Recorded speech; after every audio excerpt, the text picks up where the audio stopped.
Wolverines. I'm Alfredo Diaz. I'm Adrian Fraga. And I'm Gabriel Buigas. And let's head into this week's episode of Waiver Wire. You guys, first week of the NFL season, we finally get the action that we've been so desperately waiting for through boring mini camps, training camps, rookie hype. Our first game, Thursday Night Football, between the defending champs and the Dallas Cowboys. What do you think's going to go on? Someone may not agree with me here, but I think it's a wash. I think the Buccaneers are going to steal this game. I think they're going to take it down the field and just, destroy them. Seems like that was almost personal for you hating on the Cowboys there. Gabe, what do you think about the game? Well, I'm a Cowboys fan, so I can't bet against my team. And I think the Cowboys are winning by 14. We got a lot of guys coming back. Dak's healthy again. Zeke, who's gonna be a stud this week after having a bad year last year, and CeeDee Lamb and Amari Cooper, a lot of weapons to work with. Looking forward to it. Dak's definitely, we're going to be the talk of the game tomorrow, coming back from that terrible leg injury he had. And talking about Dak, let's look at our top 10 quarterbacks for the week. So at the top of the list, we have Patrick Mahomes. I think he's the best quarterback in football, and I don't think it's really a debate. Fair. Now, Kyler Murray and Lamar Jackson are both high rushing upside quarterbacks, and they're both going against pretty poor defenses this week, so expect good things. Yeah. And with Jalen Hurts, he's coming up against a weak Atlanta defense. I think he could have a big week this week, even with Devontae Smith, reuniting that connection. And then we just talked about Dak, but I want to go to Russell Wilson. He's got a stud group of receivers there in Seattle, and I think that offense might be a little bit more pass-oriented this year. They might let Russ cook, at least for the first half, like they did last year. Listen, those quarterbacks, we have a lot of good matchups this week, so I think you have a lot to choose from. Kyler Murray, you were talking about, is a great option this week. I love Kyler this week. And then, in terms of quarterbacks outside the top 10, what are you guys thinking about this week if you have to have a waiver wire pickup at the last second? Ooh. Well, for me, it's Matt Stafford, man. I mean, we got McVay coming back. Matt Stafford's got Robert Woods, Cooper Kupp to work with. I think he's going to have a big year. He's been one of the most underrated quarterbacks in the league for a long time. I think it's a statement week. Yeah. He's finally got that offensive line that he's been so desperately begging for his entire career. He's got better weapons. He's got a genius of an NFL coach. So. Great coaching, absolutely. Sean McVay is a genius in that scheme. So. All right, and then now let's look at our top 10 running backs for the week. Number one, again, McCaffrey might be number one the entire week, except for his bye week, of course, because he is that good of a talent. Yeah, Dalvin Cook is it's just the safe pick, You really can't go wrong with Dalvin Cook. Expect big things when he's in your lineup. And I think our big surprise is James Robinson, but he's got a great matchup against the Texans. Obviously, ETN going down. I think he could have a big week. Yeah, and I think that definitely game script might, play a role in that one because they might be up big. Believe it or not, the Jaguars might be up big. That's a testament to the football team that the Texans are right now. And the game script in the second half, he might get 25 carries. Yeah. Urban Meyer loves himself a workhorse. Yeah. Then we love Eckler this year, but he's got a tough matchup this week with the Washington football team, and we're downgrading him a little bit. Still a no question RB1, but a little bit lower in the tier list. Yeah. I think he can get out from side for reception. Yeah, I feel like they're not going to focus on the inside run aspect of the game this week. They're going to go more towards the outside. Expect a lot of sweeps, a lot of outside zones, and so on. Outside passes, just a couple of just handoffs to the running backs. Yeah, and then on the bottom we have Saquon, his first game back from injury. This is one that, these fantasy managers are hoping for a lot, but they're also worried. What do you guys think about Saquon this year?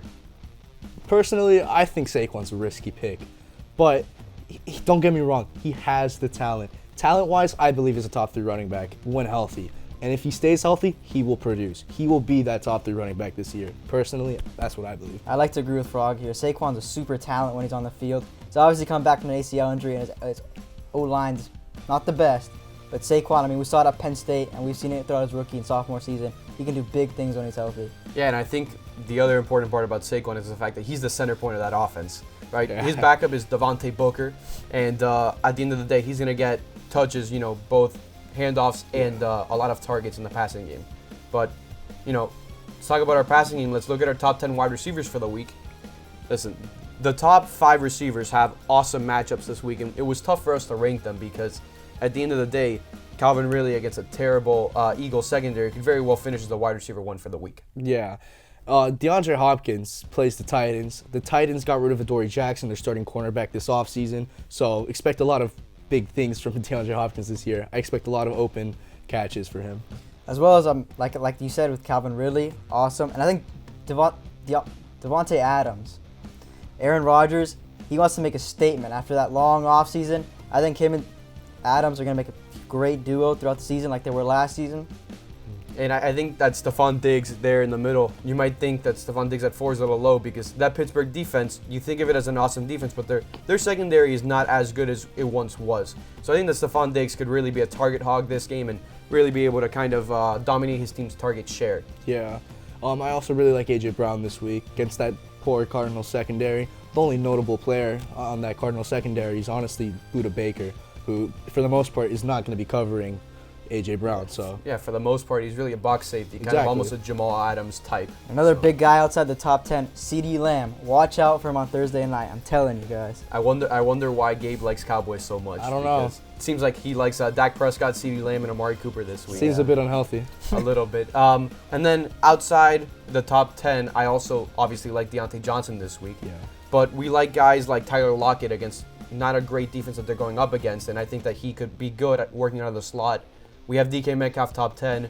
Tyler Lockett's a real boomer bust guy this week. I also really like Adam Thielen this week. I want to really quickly add. He has a lot of potential to really just like poor secondaries going up against Washington, and I just believe that he's going to be able to just beat coverage. And then let's look at our top 10 tight ends of the week. Our top 10 tight ends, obviously, once you get to the bottom, it's a little bit harder to pick from, but Travis Kelce's number 1 in all formats every week this year. Yeah, Darren Waller, as I said very clearly last week, he's going to be big this year. Only really good receiver on that team, so he's going to get those points. As well as TJ Hawkinson, He's going up against a tough matchup with the Niners, but he's one of the main targets on that team, so I expect him to get a lot of target share. Don't be surprised if Kyle Pitts finishes as a top 5 tight end, top 3 tight end his first week. He's playing a poor Eagle secondary that he could really feast upon, and he might have tight end next to his name, but he's basically a wide receiver in that offense. He's a wide receiver in the tight end's body. Yeah, at least he plays like a receiver. And I also really like Mike Gesicki this week. Albert Wilson is dealing with some minor injuries, and Will Fuller's not playing this week. So that really opens up the receiving games to the Miami. So Tua's going to be expected to pass the ball more, spread the ball out a bit more, and expect Gesicki to get some red zone targets. And it seems like Tua should have a chip on his shoulder after all the offseason talk between Deshaun Watson and is Tua really a franchise quarterback? It's Tua time, baby. It's Tua time? It's Tua time. I'm sure. I agree. I'm sure the Dolphin fans at Belen would love to hear that. So, Gabe, who are you really liking to start this week outside the top 10 that's really going to have a big week matchup-based or scheme-based? For me, it's all about the Niners and Brandon Ayuk. They're going up against the Lions. The Lions are a subpar defense. I'd be surprised if they win 3 games this year. And Brandon Ayuk's going to flourish in the wide receiver 1 for the Niners. So I expect him to have a huge week. Yeah, and I think that him returning to that role he had last year, he was a real target hog in that offense. And you can see even him, getting handoffs. Like he would turn to touchdowns a couple times last year. We saw him on sweeps. Yeah. We saw him on little slants. Almost a Deebo Samuel role, but he played it to perfection. Yeah, and he's an absolute playmaker with the ball in his hands. He'll get a lot done this week. So, yeah, he's going to be good. And again, we've talked about that Shanahan offense. And although Garoppolo's still the quarterback, we do really like that San Francisco offense. Looking at my start of the week, we're staying in the same stadium because I'm starting Raheem Mostert this week. Ooh. Now, Raheem Mostert is a guy who they just drafted a rookie running back, Trey Sermon, who might have the attention in the backfield, but Raheem Mostert's one of the fastest guys in the NFL, being clocked in at over 22 miles an hour 4 times in the last 2 seasons, the most by any player by quite a lot. Yeah. I think that he's going to have the majority of the carries, and the Detroit defense is horrendous. As of right now, he is the starting running back, so he's going to get primarily most of the carries on that team. And that Lions up front 7 is poor. It's bad. And we've seen what the Niners can do in the run game. When the Niners get their run game going, they're unstoppable. They made the Super Bowl in the run game. And Mostert, when he's healthy, forget about it. That offensive line now, you got Trent Williams back. You have George Kittle back as a really big impact in the run game as a run-blocking tight end. I think that Niners run game, the only problem fantasy-wise is that there's 2 great running backs there. So you're going to have to kind of try to guess week-on-week basis who's really going to be the difference maker. And my start of the week now is Julio Jones. Julio Jones was traded this offseason to the Tennessee Titans. And as I mentioned earlier with A.J. Brown, they play the Cardinals. The Cardinals secondary, as I mentioned already, very bad. And so expect A.J. Brown. A.J. Brown's going to get primarily most of the attention, but Julio is going to be there because what's it called? Ryan Tannehill's back. He's healthy now, recovered from COVID. So he's going to get the targets, and he's going to be open most of the time because they're going to be focusing on A.J. Brown. Yeah. At least I think so. And it's something you never expect to say. Julio Jones underrated. This time last year, No. never thought about it. Julio Jones was always a lock. And top 5 receiver when he's healthy, so I expect him to come back and do big things. Yeah, and I think that definitely having A.J. Brown there on the other side of the field takes away the attention that he's drawn his entire career, as well as the fact that that is such a good running team, that play action game should be working. And again, that Cardinals defense is nothing special. So, Yeah, pretty mediocre. all right, Gabe, who would you advise for our watchers to sit this week? Well, I'd like to apologize to all my Dolphin fans in advance, but I'm going to have to go with Myles Gaskin. He's got Malcolm Brown, who's a big question mark. We saw in the preseason him getting the first team reps. So I tentatively look at that. Maybe as we go down the line, he becomes a big player, but for week 1, I'd sit him. All right, and the New England Patriots definitely isn't an easy matchup. You know, Belichick does seem to game plan pretty well for opposing running backs. So Pretty good defensive scheme most of the time, especially week 1 against the Dolphins. yeah. And my sit for week 1 might not be as popular. It's David Montgomery. Now, David Montgomery is a guy that people are drafting 3rd round. You know, you're spending a quality pick on this guy. You're expecting him to be your RB2, if not your RB1, if you do the no running back strategy like Gabe likes to employ. David Montgomery plays a tough Rams defense. On top of the fact that he was able to get by last year based solely off of opportunities schedule. and his easy schedule at the end of the year. I don't think he's going to have the same amount of touches as he had last year, and I think that we could be looking at a 10, 11-point game and a disappointing one all around. And I want to really quickly add that Bears O-line is still extremely mediocre. So I don't expect him to have any breakthrough runs, honestly. I'd actually say that mediocre is being nice to him because I think they're bottom 5 in the league. I mean, On top of the fact that his quarterback right now, Andy Dalton, isn't doing that much work in the passing game for him to really be opening up. they drafted Tevin Jenkins 2nd round, but he's hurt as of right now, so he's unlikely to play Aaron week Donald's 1. going to cause a lot of problems. And I think so, and I think that once Justin Fields starts to start, that read option game might be going, and it might actually open up more holes for David Montgomery to run. But as of right now, we know that Matt Nagy's a little bit stubborn with starting Andy Dalton as his QB1. So as of right now, I'm benching David Montgomery. Fair take. Now, you mentioned how you thought yours was a hot take. Oh boy, are we in for a treat. Because my sit of the week is Ezekiel Elliott. And when I say sit Ezekiel Elliott, I don't mean sit Ezekiel Elliott. What I really mean when I say that is just be wary that, be prepared. Because he's going against one of the best front sevens in the league in the Buccaneers defense. And not only that, Zach Martin, the starting right guard, one of the best guards in the league, is going to be out this game. So I expect Zeke not to drop 15 plus. I expect him more along the lines of 11-ish points this week. What do you think about that, Gabe? I am personally offended by that pick. I mean, I cannot believe that Zeke's going to come out, prove you wrong, lead the Cowboys to a win, have 20 points. You heard it here first. I think I'm the voice of reason in this because I don't think Zeke's leading the Cowboys to a win, but I think benching your 1st-round pick is also a task that, not many people are up for. So I understand that, but that's why I wanted to be advised. Just make sure the rest of your starting lineup is favorable this week is what I'm trying to say. Don't rely on Zeke this week is basically. So you're saying he's your sit of the week, but don't really sit him. Exactly. Because at the end of the day, sitting your RB1 is pretty dumb. Well, And he's a stud. I don't know about that. I don't know, yeah. He didn't. He's coming off of a tough season, Very really underwhelming great defense. season. But I mean, at the end of the day, I think that's a guy who you don't have the chance to bench him because he's one of those guys that you drafted to start week in, week out, no matter the matchup. You can't bench him, obviously. You spent a 1st-round pick on him, but temper your expectations a little bit, lower them, be reasonable. That Bucs front 7 is scary. So and Zeke's scarier. Zach Martin now is huge loss for the Cowboys too. is. All right. I mean, besides our starts and sits of the week, are you guys looking forward to any other specific game this week that you think will be high energy and really be enjoying, for our fantasy fans to watch? So, as a Dolphins fan, I have to be biased here. Dolphins-Patriots Week 1 classic matchup. 2 rivalry teams in the AFC East going at it. I expect big things from the Dolphins coming off a very strong and promising 2020 season.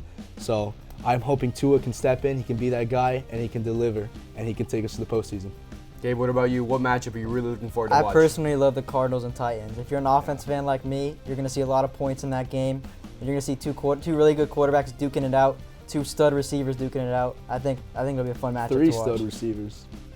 I'm actually really looking forward to the Kansas City Cleveland Brown game. That game is going to be great. I think that game is going to be great. As good as I think the Cleveland Brown defense is, I think it's going to be 30-something to 30-something. It's going to be a shootout there. Be a fair game. Because I think Patrick Mahomes is going to come out this year with a chip on his shoulder after what happened last year in the Super Bowl, and with his revamped O-line, could be dangerous for NFL teams. You want to talk about revamped teams. The Browns did so much this offseason, and I feel like people aren't putting enough effort into seeing it.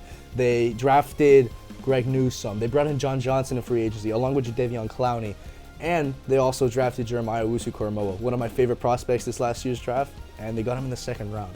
He's going to be a big impact player. That entire defense is going to be, he's going to take a huge step up. So. And talking about the Browns, I was actually posed a question by someone asking if I would start Odell Beckham or Robbie Anderson, and I told him, I was like, it's kind of a tough for a wide receiver too, either one of them, but I told him I actually don't mind Odell this week. I'm not scared of the Kansas City defense at all. And at the end of the day, Odell used to be a top 5 receiver in the league, not even debatable. So Fair. I like Odell this week. What do you guys think? Odell's not a bad choice, but I do think it's a little risky. He did tear his ACL last year, and that Browns offense is very run-oriented. And I want to mention, I think that L'Jarius Sneed, the cornerback 1 on the Chiefs, I think he's a stud. So, but OBJ, when healthy, is a very talented player. So I do expect a solid week from him, but nothing crazy. Yeah, and then week 1 of the NFL season, the talk of the league is going to be the rookies that are coming out this week. Who do you think is going to have the biggest coming out party, as in, dropping 2 touchdowns in their first ever NFL game? I think for me, as a quarterback, it's pretty obvious. It's Trevor Lawrence. I think he's playing a subpar Texans defense. He'll have a big week. I also like the receiver. Well, I mean, I think as the resident Steelers fan here, I got to go with Najee Harris, because I think Najee Harris is going to get a 25 carry workload against the Buffalo Bills, and they're going to try to keep the ball out of Josh Allen's hands. I'm not putting him in as a top 10 running back this week, but I don't think I wouldn't be shocked if he had 100 yards and a touchdown with a couple catches and an extra 40 or 50 receiving yards. I think that if they put the workload on Najee, that's definitely doable. That Bills defense, it's good, don't get me wrong. I just don't think it's anything special. I don't think it reminisces the Bills defenses of the 2016, 2017 days. Yeah. So, But I will tell you, that Steelers offensive line is a big question mark going into the season. it is. I don't believe that they'll be bottom 5. I think they'll be more average than most people will think so. And I think the passing game is going to draw a lot of pressure away from Najee. So, well, And can I just be biased really quickly? Dolphins fan, clearly. Waddle. Like I said, he has the potential to be big this week. Albert Wilson's hurt, it seems, and Will Fuller's not playing this week because of his 1-week suspension. Expect big things from Waddle. yeah, and I mean, it seems like we're really excited for week 1. I can tell you for a fact that I'm ecstatic, and I'm sure the Belen community is ready to see how their fantasy players fare on Sunday. So, well, thank you guys for joining us, and catch us next time on Waiver Wire. Go Cowboys.